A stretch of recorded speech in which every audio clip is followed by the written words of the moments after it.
Capítulo 2 O procedimento.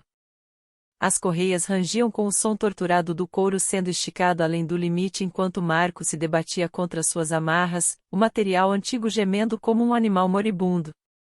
Cada movimento enviava ondas de agonia através de seu corpo já espancado, mas as algemas de ferro mordiam mais fundo em seus pulsos a cada esforço desesperado, as bordas de ferro afiadas como navalhas contra a carne que já começava a se abrir e rasgar.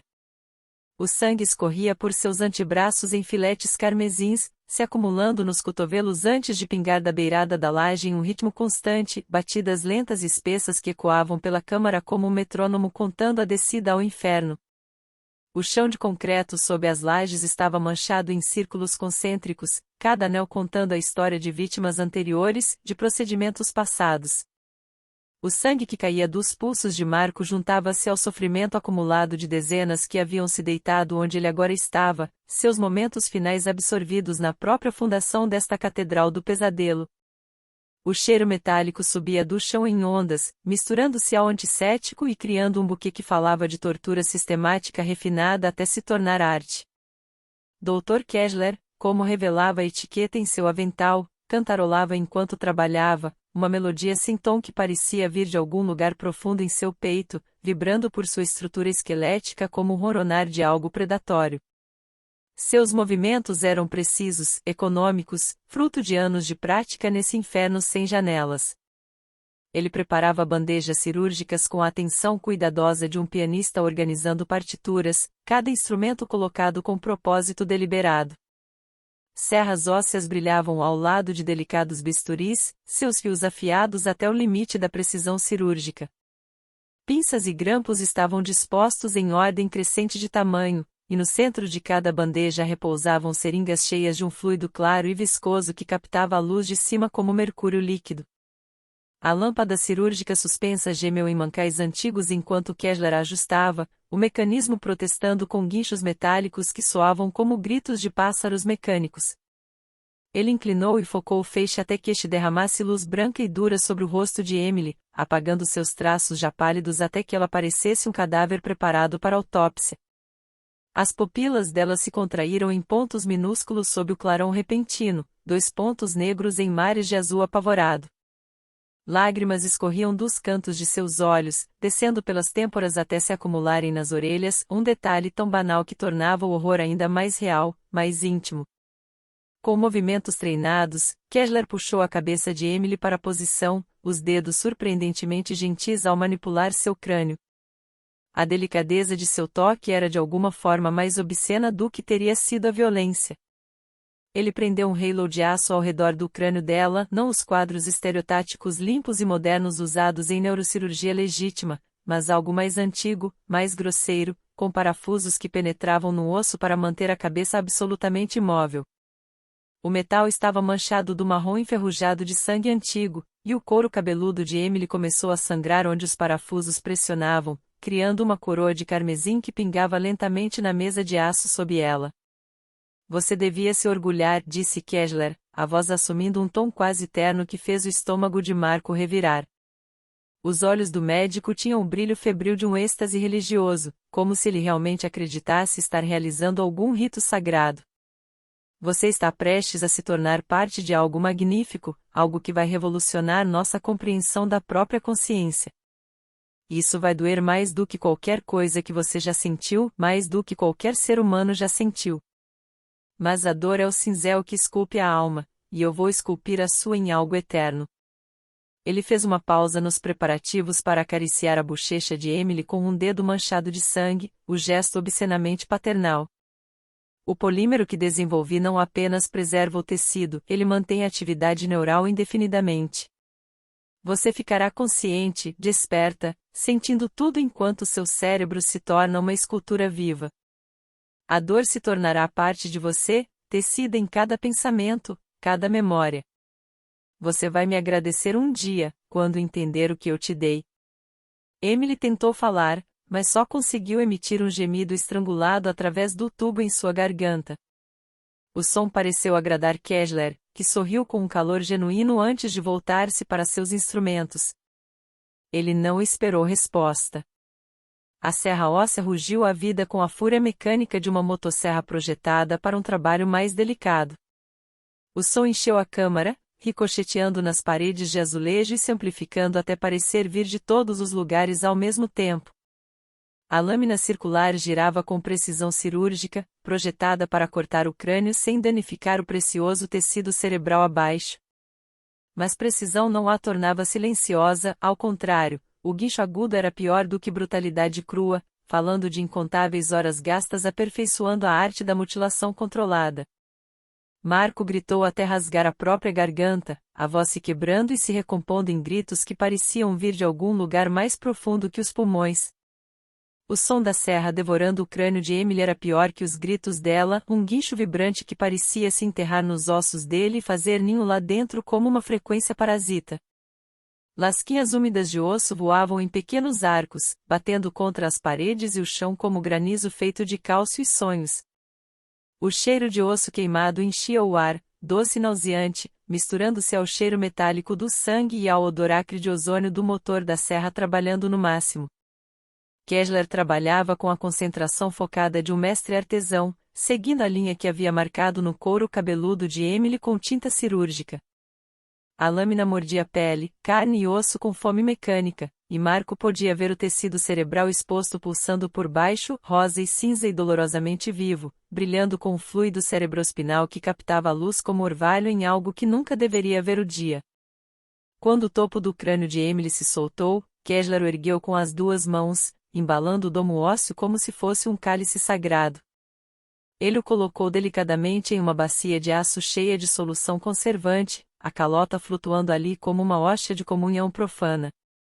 O cérebro abaixo pulsava com o batimento cardíaco de Emily, cada contração enviando ondas pela superfície do tecido exposto, como se o próprio pensamento tivesse se tornado visível. Lindo, murmurou Kessler, a voz grossa com algo próximo de êxtase sexual. Olhe como se move, como sonha mesmo Isso é agora. a própria consciência, Você exposta sabe e o que está esperando para vendo, ser transformada Marco. em algo maior do que a humanidade jamais alcançou. Ele pegou a primeira seringa, levantando-a contra a luz para verificar bolhas de ar com a atenção de um médico legítimo. O líquido dentro era claro mas viscoso, movendo-se como vidro líquido quando ele inclinava o cilindro. Minha mistura de polímero, explicou em tom casual, como se falasse do clima em vez do conteúdo de um laboratório de pesadelos. 7 anos de pesquisa, centenas de cobaias, tudo levando a este momento perfeito. Ela se liga ao tecido neural em nível molecular, criando uma matriz que preserva não apenas a estrutura física, mas os padrões elétricos que geram pensamento, memória, consciência. Quando ele mergulhou a agulha diretamente no tecido exposto do cérebro de Emily, o corpo dela inteiro convulsionou com tamanha violência que a mesa de aço tremeu em suas fundações. As amarras resistiram, mas por pouco, o couro se esticando e o metal gritando sob o esforço. As costas dela se arquearam tão severamente que Marco ouviu as vértebras estalarem, e espuma misturada com sangue começou a se formar nos cantos de sua boca ao redor do tubo de respiração. O líquido chiou ao se espalhar pelo tecido cerebral, e Marco podia realmente ver isso acontecendo, assistir enquanto o polímero claro infiltrava a massa cinzenta como alguma infecção alienígena, criando caminhos cristalinos que captavam e refletiam a luz. Os soluços de Emily se dissolveram em arfadas estranguladas que vinham em ritmo com a máquina que respirava por ela, cada exalação trazendo um som como seda sendo rasgada. A coisa mais bela na preservação da consciência, continuou Kessler, enchendo outra seringa, é que o sujeito experimenta a cada momento da transformação. Cada via neural sendo encapsulada, cada sinapse sendo travada em disparo eterno, tudo preservado em detalhe perfeito e doloroso. Ela pode sentir seus pensamentos se cristalizando, suas memórias sendo fixadas em âmbar polimérico para sempre. Marco não podia fazer nada além de assistir enquanto o médico trabalhava com precisão metódica, inserindo tubos de vidro finos nas dobras moles do cérebro de Emily como alguma acupuntura obscena. Cada inserção trazia novas convulsões, novos sons que não eram bem gritos e não eram bem risadas. Kessler bombeava mais polímero pelos tubos, e Marco podia ver o material se espalhando como veias luminosas pelo tecido cerebral, criando padrões que pulsavam com luz própria e doentia. O polímero borbulhava levemente ao encontrar o tecido vivo, exalando um fedor químico que queimava o nariz e a garganta como fogo inalado. O cheiro era errado de um modo que transcendia simples repulsa, era o aroma da vida sendo transformada em algo que nunca existiu na natureza, a consciência sendo envenenada com permanência.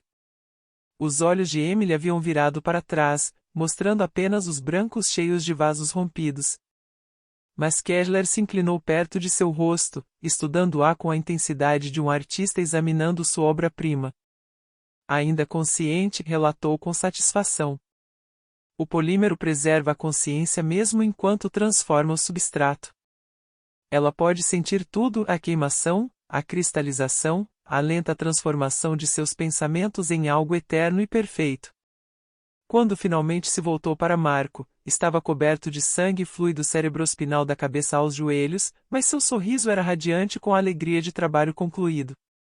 Atrás dele, Emily jazia imóvel, exceto pela elevação e queda mecânica do peito, seu cérebro exposto agora a uma teia de caminhos cristalinos que pulsavam com luz antinatural.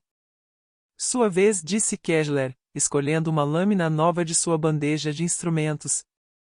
A lâmina brilhava como um sorriso de prata, seus dentes projetados para a tarefa específica de abrir crânios mantendo o conteúdo viável. Espero que tenha prestado atenção ao processo. Vai querer apreciar cada detalhe do que está prestes a acontecer com você. Marco lutou com tudo o que lhe restava, jogando o corpo contra as amarras até quase deslocar os ombros, sentindo os ligamentos se esticarem e se rasgarem sob o esforço. As algemas de metal cortaram ainda mais fundo em seus pulsos, e ele podia sentir os tendões começando a se separar do osso, mas as amarras resistiram com a força inexorável de engenharia projetada exatamente para isso. Suas lutas só serviram para entreter Kessler, que observava com a atenção satisfeita de um pai vendo os primeiros passos de um filho. A serra mordeu o crânio de Marco mesmo assim, encontrando a linha marcada em seu couro cabeludo com precisão cirúrgica. A dor veio como um clarão branco que engoliu tudo, não a dor aguda de um corte ou a dor surda de uma pancada, mas algo que transcendia qualquer sensação normal. Era como se seu crânio tivesse sido preenchido com relâmpagos, cada terminação nervosa disparando ao mesmo tempo em uma sinfonia de agonia que redefinia seu entendimento do que sofrimento podia ser. Ele sentiu o gosto de eletricidade na língua, sentiu o jato de seu próprio sangue nos lábios enquanto a serra avançava pelo osso que nunca deveria se partir. A vibração percorria seu crânio e entrava no cérebro, fazendo seus pensamentos se fragmentarem e se dispersarem como pássaros assustados. Ele podia sentir pedaços de si mesmo voando com cada volta da lâmina, memórias e sonhos tornando-se detritos no furacão mecânico da serra. Ele permaneceu consciente apenas o tempo suficiente para sentir a primeira onda de fogo derretido enquanto o polímero de Kessler invadia seus pensamentos, uma queimadura viva dentro do crânio que parecia mergulhar cada neurônio em ácido. A sensação ia além da dor física, era a sensação de seu próprio sendo dissolvido e recomposto em alguma paródia infernal de ressurreição. Ele podia sentir suas memórias cristalizando, tornando-se exposições permanentes no museu de sua própria mente. Em algum lugar, através da névoa da transformação, ele ouviu Emily, não sua voz, que havia sido silenciada pelo tubo respiratório, mas sua respiração, áspera e rasa, sincronizando com a dele em alguma harmonia distorcida. O som tornou-se sua âncora para o que restava de humanidade, dois animais moribundos compartilhando seus últimos momentos na escuridão. Ele se agarrou a esse som enquanto o mundo se reduzia a calor, dor e a propagação inexorável do polímero por sua consciência. A última coisa que viu antes que a escuridão o tomasse foi Dr. Kessler inclinando-se perto, os óculos cirúrgicos manchados de sangue refletindo os olhos arregalados e dilatados de Marco. Nesses reflexos, ele pôde se ver se tornando algo diferente, algo que permaneceria consciente e desperto por toda a eternidade, preso em uma prisão cristalina de seus próprios pensamentos. Perfeito, sussurrou Kessler, a voz cheia da satisfação de trabalho concluído e sonhos realizados. Absolutamente perfeito. Então a escuridão engoliu Marco por completo, embora ele permanecesse terrivelmente consciente de que essa misericórdia seria apenas temporária. No laboratório de Kessler, até o esquecimento havia sido conquistado, e a consciência era para sempre.